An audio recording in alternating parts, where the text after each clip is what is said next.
Maha Besar. Nah, ketika kita membahas Tuhan Maha Besar, ada satu hal yang perlu kita ingat terlebih dahulu bahwa, sebentar saya tampilkan PowerPoint-nya. Salah di sini. Mhm.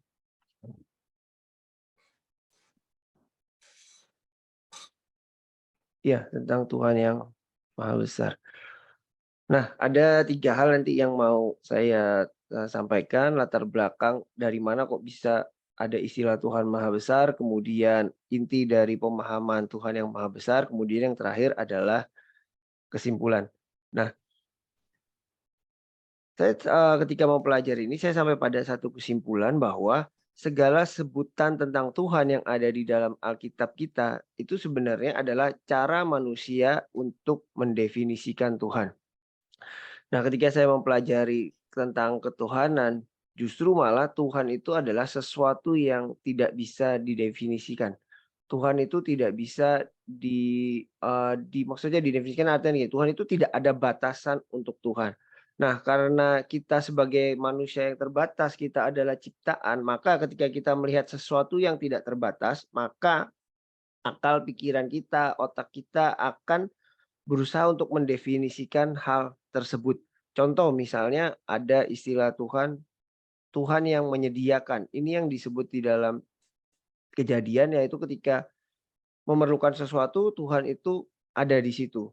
Kemudian ada Yahweh Nisi sebagai panji-panji ketika anak berperang, Tuhan menjadi seperti itu. Jadi ketika ada sesuatu yang diperlukan, ketika ada manusia memandang Tuhan itu seperti apa, maka muncullah nama-nama Tuhan yang seperti yang tersebut sebagian di sini. Padahal kalau kita baca dari seluruh Alkitab kita ada banyak nama Tuhan, ada sebutan-sebutan Tuhan, ada banyak cara manusia untuk memandang Tuhan.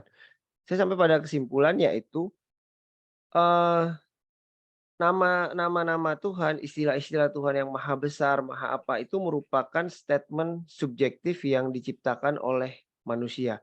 Maka pada presentasi kali ini saya pun akan menjawabnya secara subjektif.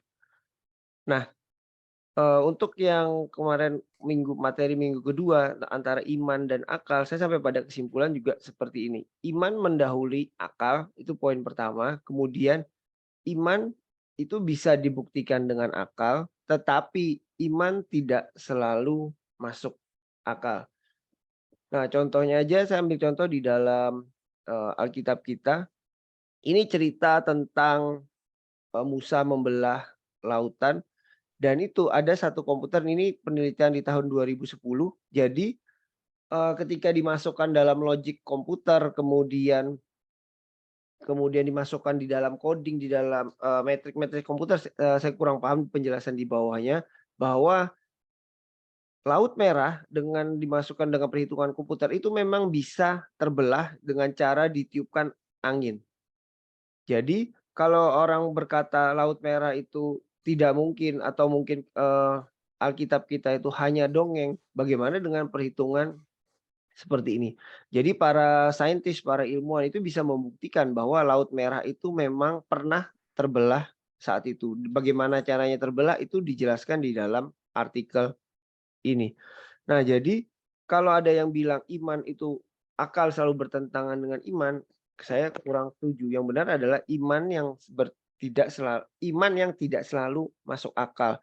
Tetapi akal pasti selalu bisa sorry, iman iman bisa dibuktikan dengan akal. Ya ini salah satu contohnya. Kemudian ya kalau yang di dalam dunia sekuler ya kita lihat orang dulu bermimpi, orang dulu percaya bagaimana caranya orang ada di tempat jauh kemudian bisa bertemu, bisa saling ngobrol dengan saat ini di real time detik ini juga. Akhirnya akalnya apa? Akalnya bisa membuat suatu teknologi seperti Zoom ini yang kita sekarang bisa bertemu. Orang dulu bermimpi, orang itu percaya bisa terbang, akhirnya apa? Akalnya membuat sebuah pesawat terbang. Nah, kemudian, eee, bagaimana bisa kita mendefinisikan Tuhan? Kita lihat di sini ada satu foto, ini saya ambil dari YouTube. kita ini kalau di dalam semesta, ini malah bukan semesta, ini hanya galaksi kita saja, galaksi Bima Sakti atau galaksi Milky Way. Nah, tapi saya tuh nggak tahu kalau teman-teman ada yang beranggap bumi bumi ini butar pasti bumi ini datar, pasti gambar ini dianggap, "Oh, ini tipuan dari NASA." Enggak, teman-teman. Jadi kalau yang kita ambil dari, NASA, bumi kita bulat dan kita berada di dalam satu galaksi yang namanya galaksi Bima Sakti kalau bahasa Indonesianya. Kalau dalam bahasa Inggrisnya galaksi Milky Way, kita ini loh cuma setitik di sini, bahkan nggak kelihatan, bumi kita aja nggak kelihatan dan kita ada di dalam bumi, buminya aja udah nggak kelihatan apalagi kita cuma ada seonggok kecil aja, setitik aja. Dan ini baru, Bima Sakti, ada banyak lagi galaksi selain Bima Sakti. Nah, galaksi Bima Sakti itu menjadi satu atau yang kita sebut sebagai, eee, universe kalau dalam bahasa Inggrisnya universe, semesta. Nah, sedangkan dari universe itu menjadi satu lagi dengan nama aku lupa ya, apa satu lagi, jadi kumpulan semesta lagi kayak gitu. Nah, bagaimana caranya kita bisa mendefinisikan Tuhan? Nah, kebetulan yang hari ini yang, tugas kelompok saya adalah mendefinisikan Tuhan yang maha besar. Nggak akan bisa manusia untuk mendefinisikan Tuhan, karena mereka tidak bisa mendefinisikan Tuhan, makanya mereka langsung mengatakan Tuhan itu Tuhan yang maha besar. Maha besar dari mana? Segalanya, segalanya besar. Entah itu ukurannya, kemudian kekuatannya, kuasanya, semuanya besar. Apa buktinya kalau Tuhan itu tidak didefinisikan? Bahwa Tuhan aja sendiri bingung. Di dalam Keluaran 3 ayat 14, "Berfirmanlah Elohim kepada Musa, Aku adalah Aku." Ketika Musa bertanya, "Kamu ini siapa?" Tuhan cuma bisa jawab, "Aku adalah Aku." Kenapa? Karena dia nggak bisa mendefinisikan dirinya sendiri, karena dia tuh tidak terukur, tidak terbatas. Akhirnya ketika Musa bertanya, "Kamu siapa ya?" Tuhan jawab, "Aku adalah Aku." Aku ini sudah titik kayak gitu loh, nggak ada penjelasan, nggak ada apa-apa, karena memang dia nggak bisa didefinisikan. Nah, kemudian setelah saya mempelajari ini ada beberapa di Alkitab kita, ada 3 hal yang terkait tentang kemahabesaran Tuhan. Yang pertama, ukuran Tuhan. Jadi sebenarnya ketika menyiapkan tugas ini, saya menyiapkan ada beberapa pertanyaan. Apa yang besar, bagaimana Tuhan itu bisa besar, kemudian mengapa dia besar. Tapi setelah saya, searching lagi, googling lagi, oh ternyata di dalam Alkitab itu ada beberapa yang dianggap besar oleh para penulis Alkitab kita. Yang pertama, apa aja yang besar? Yaitu yang pertama tentang ukuran Tuhan.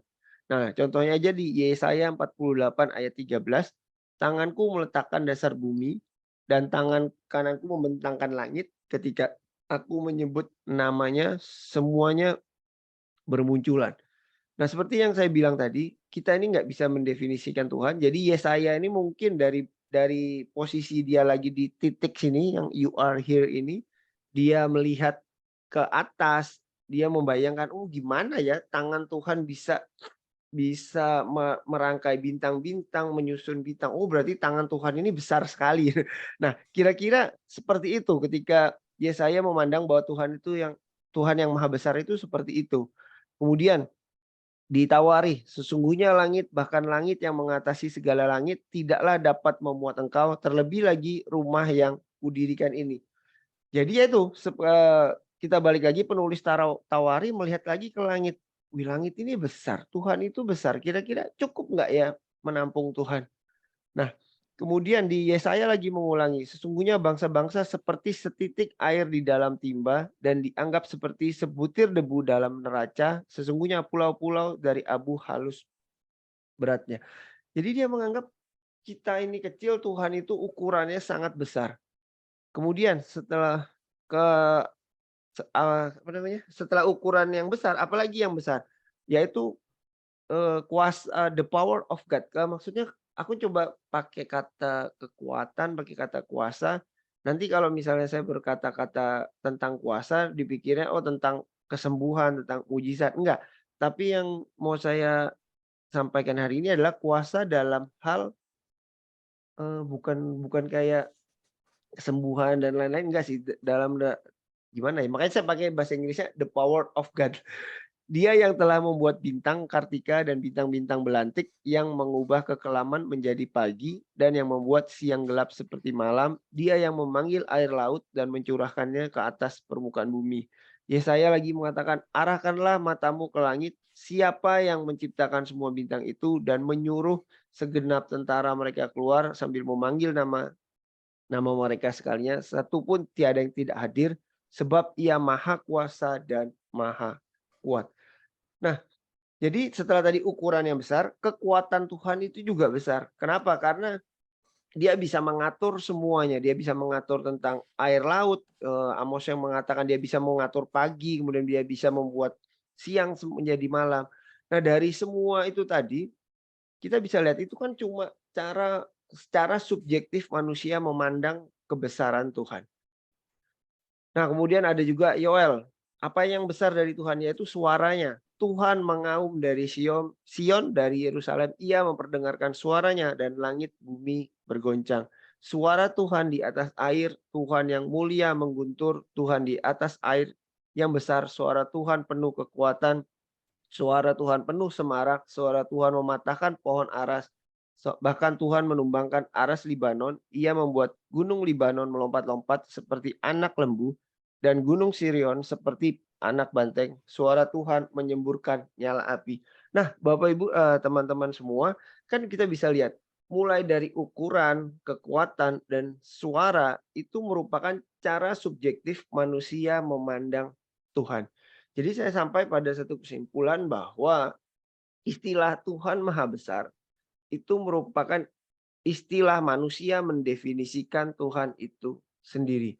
Kenapa? Karena di dalam Alkitab yang saya pelajari, mungkin bisa dikoreksi teman-teman semua, saya tidak ada menemukan kata bahwa Tuhan itu mengaku bahwa dirinya ini besar. Tapi yang saya temukan adalah cara manusia memandang kepada Tuhan bahwa Tuhan itu besar. Nah, kesimpulannya adalah ini yang saya dapatkan. Di dalam Kolose 1 ayat 15, dialah gambar Elohim yang tidak kelihatan, yang sulung dari segala ciptaan, sebab oleh dia segala sesuatu diciptakan, baik yang di surga dan yang di bumi, yang kelihatan dan yang tidak kelihatan, tahta atau kerajaan-kerajaan atau penguasa-penguasa atau kuasa-kuasa, segala sesuatu diciptakan oleh dia dan bagi dia. Dari ayat ini kita bisa melihat suatu kebesaran Tuhan. Kenapa? Karena dengan jelas dikatakan segala sesuatu, sebab oleh dia segala sesuatu diciptakan, baik yang di surga dan yang di bumi, baik yang kelihatan atau tidak kelihatan. Dari sini kita bisa melihat bahwa Tuhan itu Tuhan Maha Besar, bahwa semuanya itu diciptakan di dalam Dia.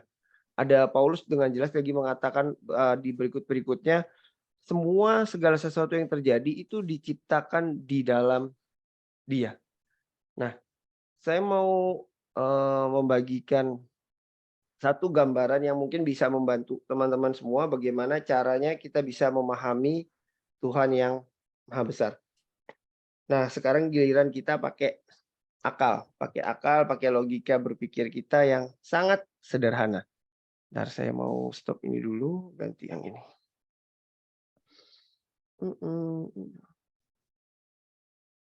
Oke. Nah, gambarannya seperti ini, Bapak Ibu dan teman-teman semua. Ini contohnya.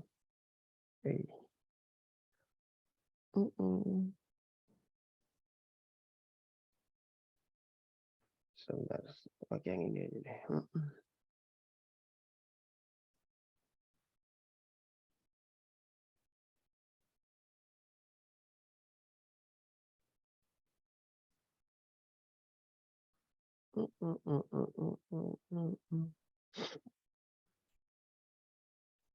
Nah, ini contohnya misalnya, ini ketika kita balik ke dalam Kejadian 1 dan menyambung ke Kolose tadi, ini misalnya ini bumi, kan di Kejadian 1 kan dicatatkan Tuhan pada awalnya Tuhan menciptakan